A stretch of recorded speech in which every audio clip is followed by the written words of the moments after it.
पूजा. तर आज आम्ही चाललो होतो बाहेर आणि इथे संध्याकाळचे प्रवीण त्यांचं कामावरून आले होते ऑफिसवरून आणि जायची एक्साइटमेंटमुळे दोघांची मस्ती किती चालू होती बघा. पिल्लूला कुठं बाहेर जायचं असेल तर तो खूपच एक्साइटेड होतो आणि त्याची एक सवय मला खूप आवडते, ती म्हणजे कुठं जायचं असेल ना तर तो माझीसुद्धा चप्पल मला मग घाल म्हणतो काढून आणि स्वतःही घालतो. तर अशा प्रकारे आम्ही चाललो होतो बाहेर. आम्हाला जायचं होतं पिंपरीला, एक तिथे दिल्ली दरबार म्हणून चाट सेंटर आहे, तर तिथे मला तिथलं चाट मला आणि पिल्लूला खूप आवडतं, तर तिथे जायचं होतं.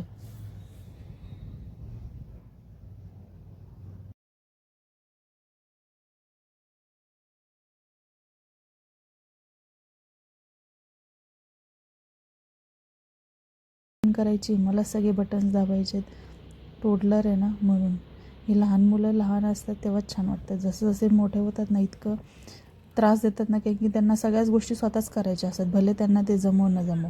आता इथेही त्याला मागे नव्हतं बसायचं, त्याला बाबासोबतच पुढे बसायचं होतं आणि आम्हाला जायचं होतं खरं पिंपरीत.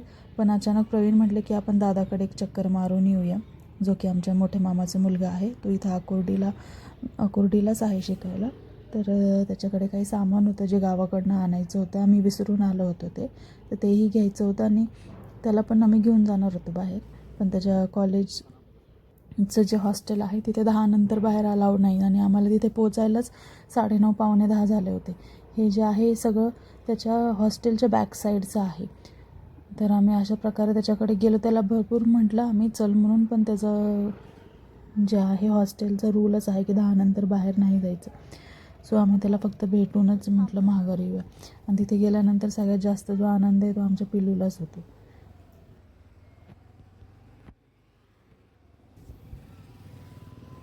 तर हे जे आहे हे गर्ल्स हॉस्टेल आहे या साईडला, राईट साईडला. आणि त्याला मी फोन करून खालीच बोलून घेतलं, म्हटलं आम्ही काही येत नाही हॉस्टेलवर, तू खाली येऊन थांब म्हणून. तो हे थांबला आहे समोर. हे त्याचं पूर्ण बॉईज हॉस्टेल आहे.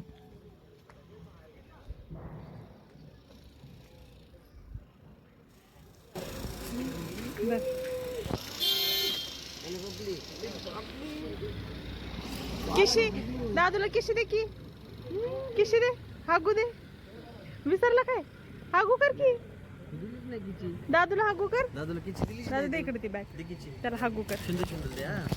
दे हागू. किशी झाला ते मग तुम्ही आणला त्याला पकडून आणले इकडं.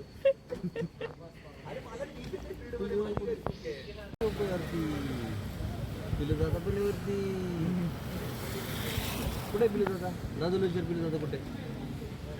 दादूला पिलू दादा कुठे? दादूला कुठे पिलू दादा?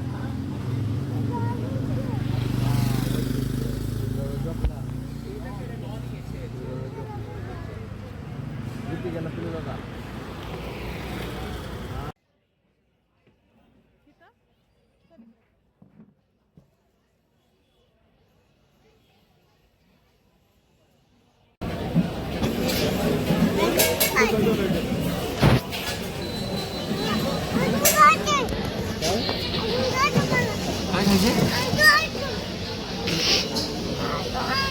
काय खायचं? इकडे बघून बोल. काय खायचं? तू तर म्हटलं चाप खायचंय. दादाला भेटून आल्यानंतर आम्ही वाकडला आलो होतो इथे चौपाटीत आणि इथे येऊन पिल्लूला आमच्या आईस्क्रीम सुचलं, काय माहिती कसं काय. पण म्हटलं ठीक आहे जाऊ दे. आधी आम्ही घेतलं चायनीज आणि इथे प्रवीणने घेतलं तर चिकन बिर्याणी आणि हे जे चाप होता तो डुप्लिकेटच होता, काय टेस्टला वगैरे काही छान लागत नव्हता. तरी म्हटलं ठीक आहे चला. ते सगळं खाऊन झाल्यानंतर मग आम्ही थोडं पुढं चालत आलो इथे रबडी आईस्क्रीम खायला, कारण की पिल्लूची फरमाईश. त्यामुळे रबडी आईस्क्रीम घेतली आणि त्यानंतर आम्ही मग फायनली घरी आलो 11:30 वाजता. चला, तर जर तुम्हाला हा व्हिडिओ आवडत असेल तर प्लीज लाईक करा, शेअर करा आणि माझ्या चॅनलला सबस्क्राईब करा. थँक्यू. बाय.